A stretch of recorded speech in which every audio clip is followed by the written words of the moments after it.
ራሴን ማርካት የጀመርኩት በጣም በህፃንነቴ ነበር።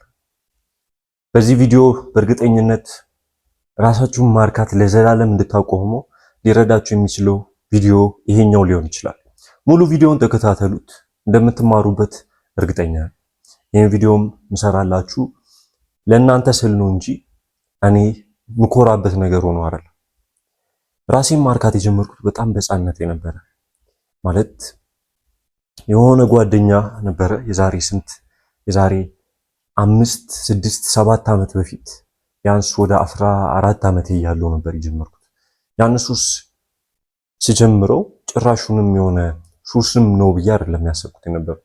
ዝም ብሎ አይነት ልማድ ነበር ይመስለኝ፣ ዝም ብሎ የምታደርጉት አይነት ልማድ ነበር የመሰለኝ የነበረውና የጀመርኩትም የሆነ ሃይስኩል ሳይሆን ትምህርት ቤት እየተማርን የሆነ ልጅ ነግሮኝ እንደዚህ አለ ተመልከት ብሎ ነገረኝ።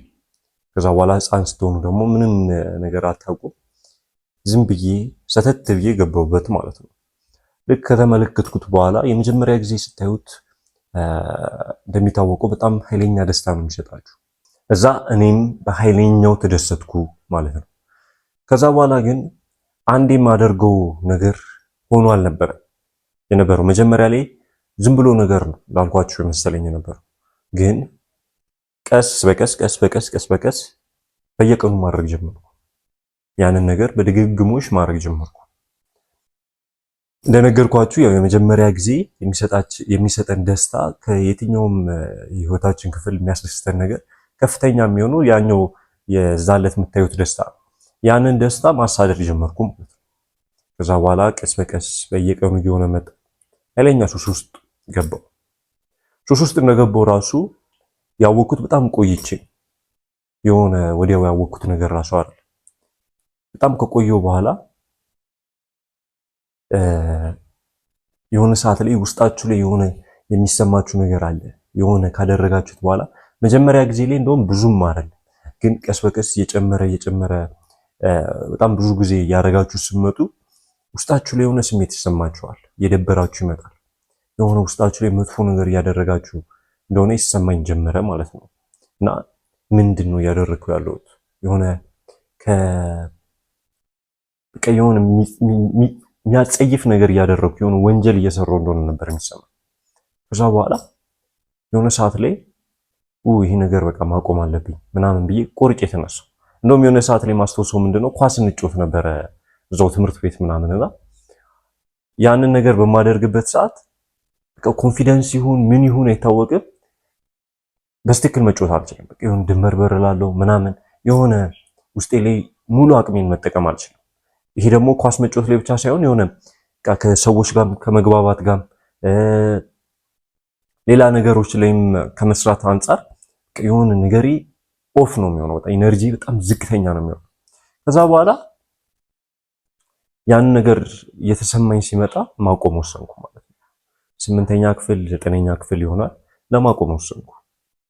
ከዛ በኋላ ለማቆም ብሞክር ልወጣው አልቻልኩም። የዛለት ነው ሱስ እንደሆነ ራሱ የተረዳሁት። ከዛ በኋላ በጣም ራሴ ላይ ማዘን ጀመርኩ። በጣም ለማቆም ስትሞክሩ እንደውም ይበልጥ እንትን እያላችሁ ነው የምትመጡት። አይታችሁት ከሆነ ከዛ በፊት ለማቆም ስለማትሞክሩ ዝም ብላችሁ የምታደርጉት ነገር ስለሆነ ምንም አይመስላችሁ። ግን ለማቆም ስትሞክሩ ከዚህ በኋላ አላረገውም ብላችሁ እልህ ይዛችሁ ድጋሜ ስትወርቁ በጣም ኃይለኛ ቅስፈት ውስጥ የሆነ ድብርት ውስጥ ትገባላችሁ። እና እኔም ያ ነበር የሚሰማኝ። ልክ ለማቆም መሞከር ከጀመርኩ በኋላ ይበልጥ እንደውም ከነበርኩበትም ድብርትና ቅስፈት ይወረድኩ መጣ። ከዛ በኋላ የሆነ ሰዓት ላይ ተስፋ ቆረጥኩ። ማቆም የምችለው አልመሰለኝም። ተስፋ ቆረጥኩ። ለብቻ ተሸሽጌ ማንም አያቅልኝም። ምን እያደረኩ እንደሆነ ምን የተሰማኝ እንዳለ አያቀኝም። በጣም ኃይለኛ ዲፕረስድ የሚባል ስቴት ውስጥ ገባው። በጣም ኮንፊደንስ አጣው ራሴ ላይ። በጣም ሎንሊ እየሆንኩ መጣ። 9ኛ ክፍል ገባ። 9ኛ ክፍል ላይ ምን ይፈጠራል? ኮሮና ገባ። ሊያውም ሌላ አጣምጣ ተጨምሮ መጣ ማለት ነው።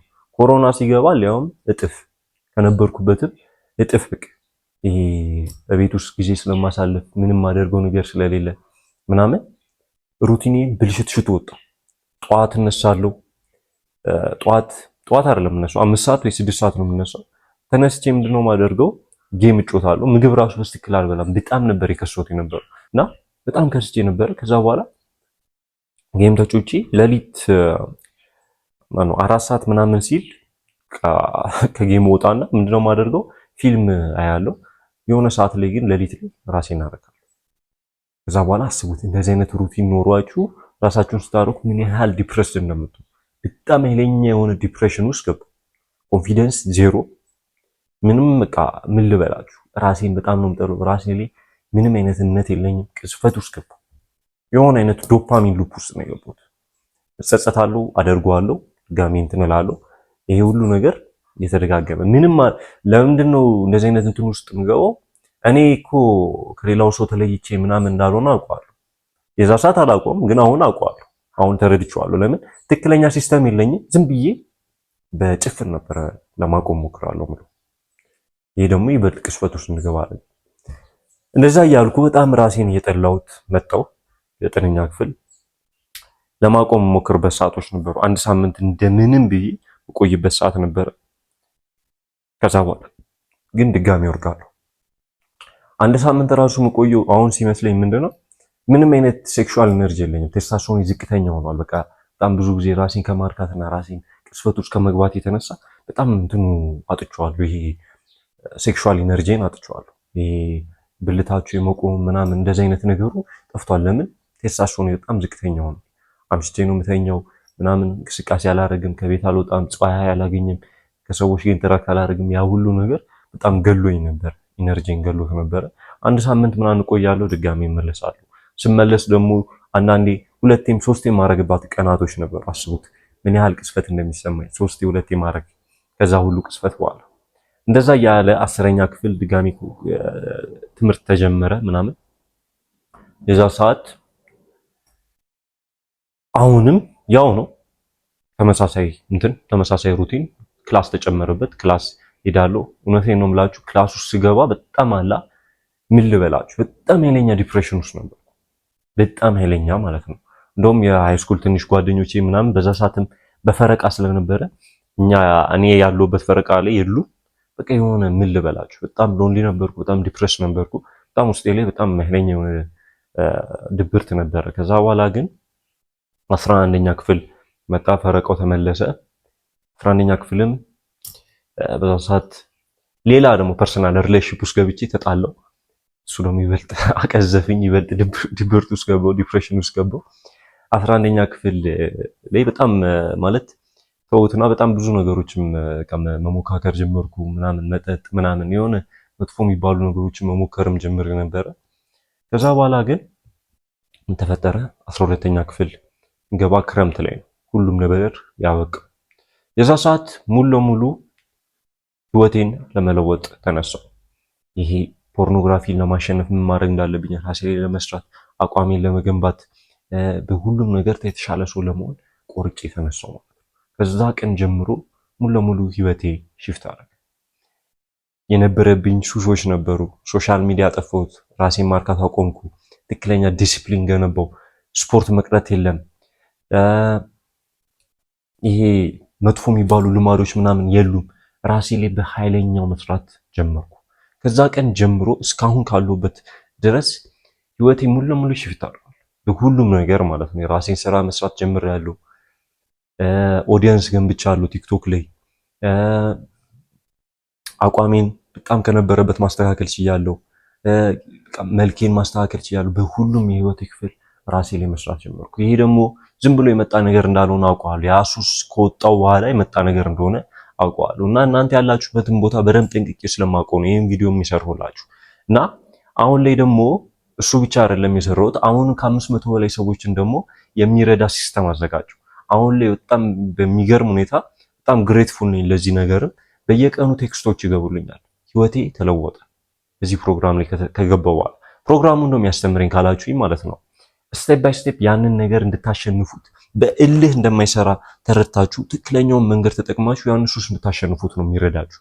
ያንን ሲስተም ከተጠቀማችሁት እኔ የወጣሁበትን መንገድ ከ500 በላይ ሰዎችም ደግሞ የወጡበትን ያሉትን መንገድ ታገኙታላችሁ ማለት ነው። ሰፖርት ግሩፕ ይኖራችኋል። ሰፖርት ግሩፑ ላይ ለእናንተ ተቀላቅለው ህይወታቸውን መለወጥ የሚፈልጉ ሰዎች ጋር በነፃነት ቀናችሁን የደረሳችሁበትን ቀን ታጋራላችሁ። ብዙ ነገር ነው የምታገኙት እዛ ኮሚኒቲ ላይ።